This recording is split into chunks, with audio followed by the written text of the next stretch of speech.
The Union Budget of India was presented today, the first post-pandemic budget of India after a year of economic upheaval for the whole world. The Wuhan virus forced the world's fastest growing economy to contract by more than 7%. This budget is about building back. It's about bouncing back. Can India do it?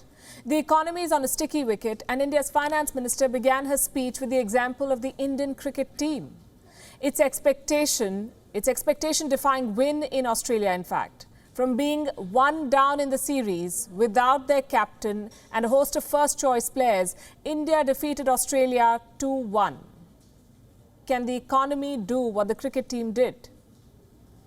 I can't help but recall the joy that we as cricket-loving nation felt after the Team India's recent spectacular success in Australia.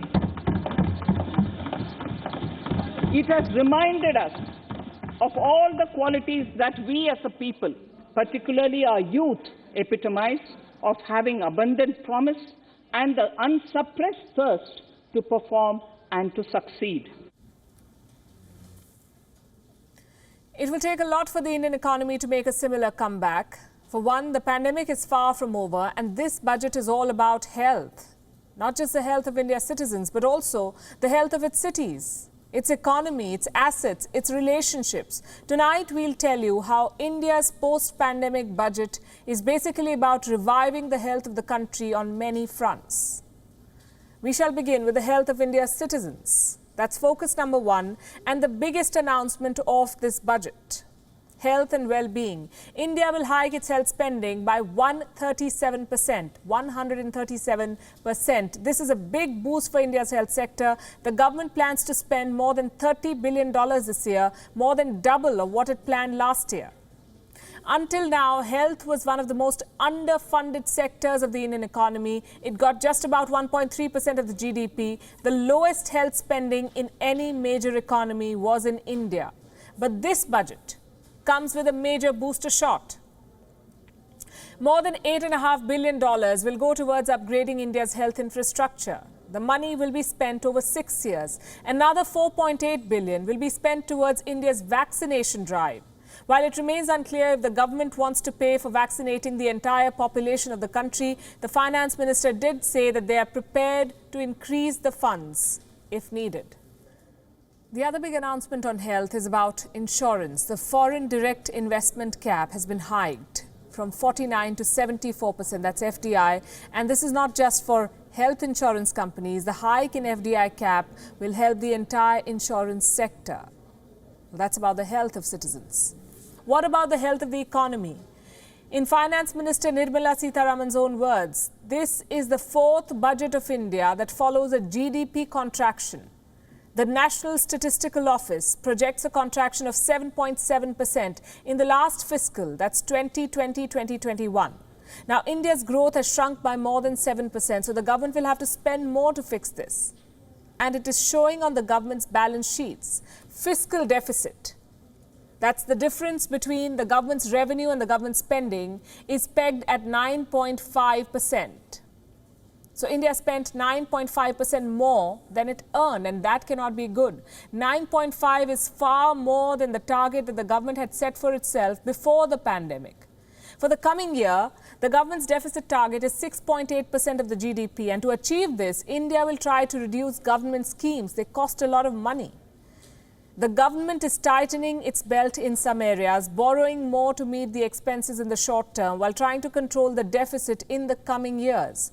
A large chunk of this money will be going towards improving the health of India's cities. In other words, infrastructure.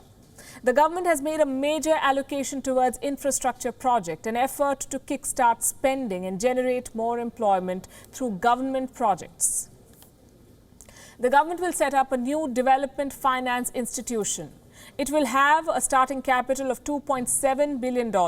This will be used to fund large-scale infrastructure projects. Special allocations have been made for some states like Tamil Nadu, Kerala, Assam and West Bengal. The government is going to spend thousands of crores in these states, which also happen to be going to polls this year. The spending is mainly on new road infrastructure projects here. For the urban centres, a separate allocation has been made to tackle air pollution.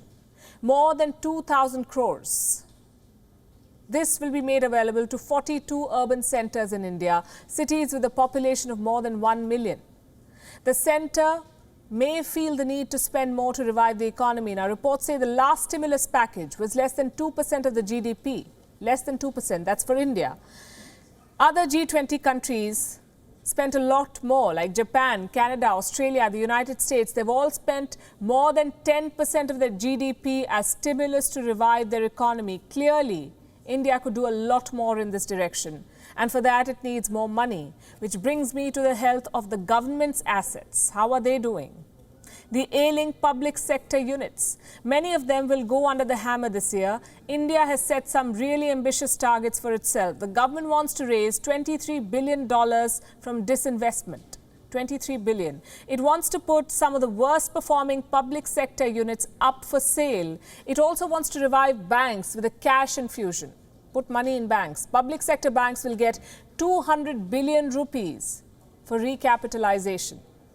2 public sector banks and 1 general insurance company will go private. That's LIC, the Life Insurance Corporation of India, where the government owns a 100% stake. It will be listed on the stock exchange. The plan is bold. The government wants to complete the strategic sale of BPCL, IDBI Bank, Air India and others in this fiscal year itself. A company will be set up to manage bad debts for banks.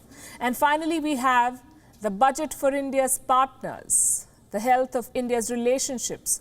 More than 6,000 crores for at least 10 countries have been set aside for financial assistance. They will be given out in the form of grants and loans. Most of these allocations are for the neighborhood, with the highest allocation going to Bhutan. WION is now available in your country. Download the app now and get all the news on the move.